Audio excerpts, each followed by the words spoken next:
प्रणाम माँ। जीते रहो माँ। तुम दादी बनने वाली हो हैं? अरे वाह, ठीक है बेटा, मैं कल ही आती हूँ।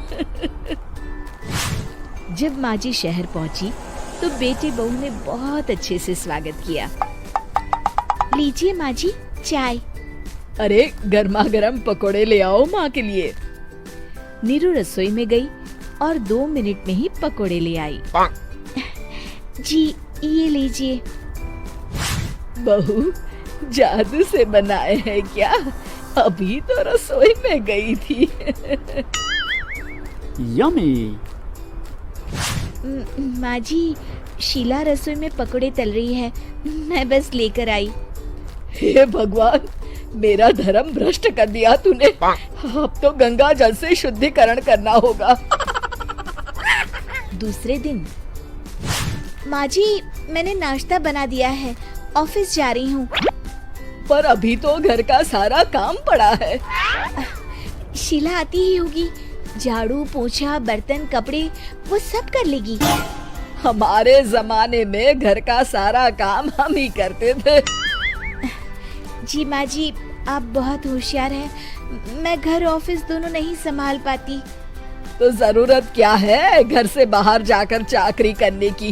वैसे भी घर का काम खुद करने से घर में बरकत आती है, समझी?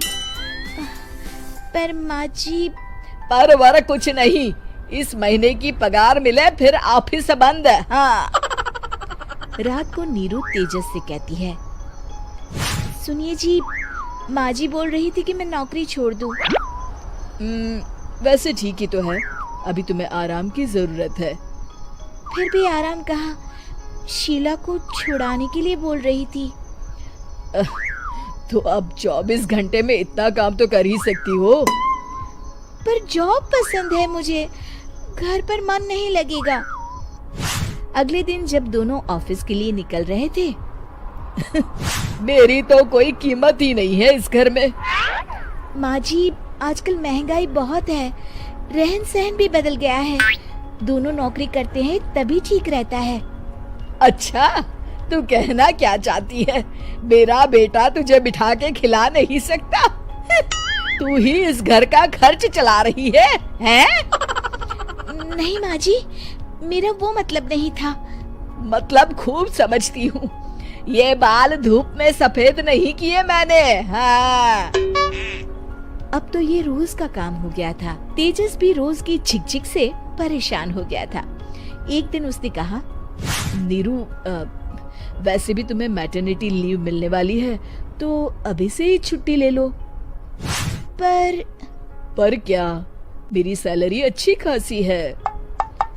आखिर नीरू ने रिजाइन कर दिया। जब बच्चा हुआ तो घर में सब बहुत खुश हुए।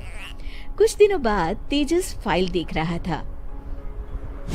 क्या हुआ तेजस, कुछ परेशान लग रहे हो? हाँ, वो हमारी जितनी सेविंग्स थी वो तो हॉस्पिटल में और छठी के फंक्शन में खत्म हो गई है नीरू।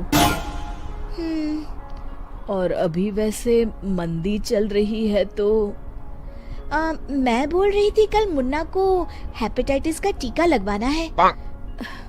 नीरू, क्या पोस्टपोन नहीं कर सकते? नहीं जी, बिल्कुल नहीं। अब तेजस को समझ में आ रहा था कि उससे गलती हुई है। पैसों की कमी का असर घर के माहौल पर भी पड़ रहा था।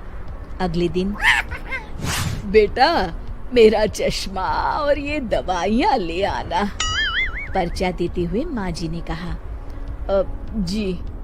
तेजस, मुन्ना के लिए दूध का डिब्बा और डायपर भी ले आना, और ये किराने के सामान की लिस्ट है, इसे भी लाना है।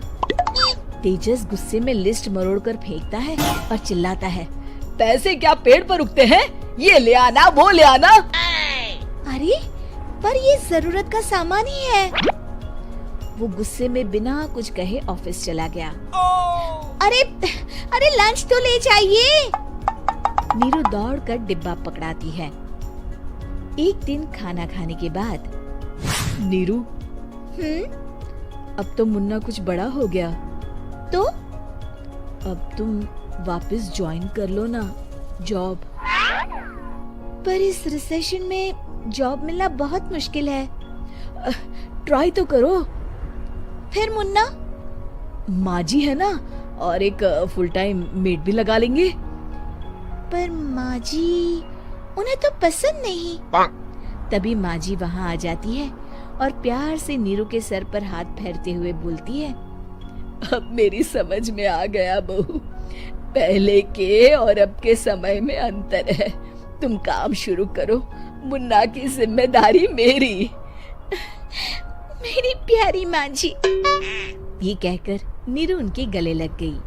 शिक्षा, परिवर्तन संसार का नियम है, हमें भी समय के साथ चलना चाहिए। उम्मीद है कि आपको हमारी ये कहानी पसंद आई होगी। कृपया हमारे चैनल को सब्सक्राइब करें और सभी अपडेट्स के लिए बेल आइकन जरूर क्लिक करें। और हाँ, वीडियो लाइक और शेयर करना मत भूलिएगा। Bye bye.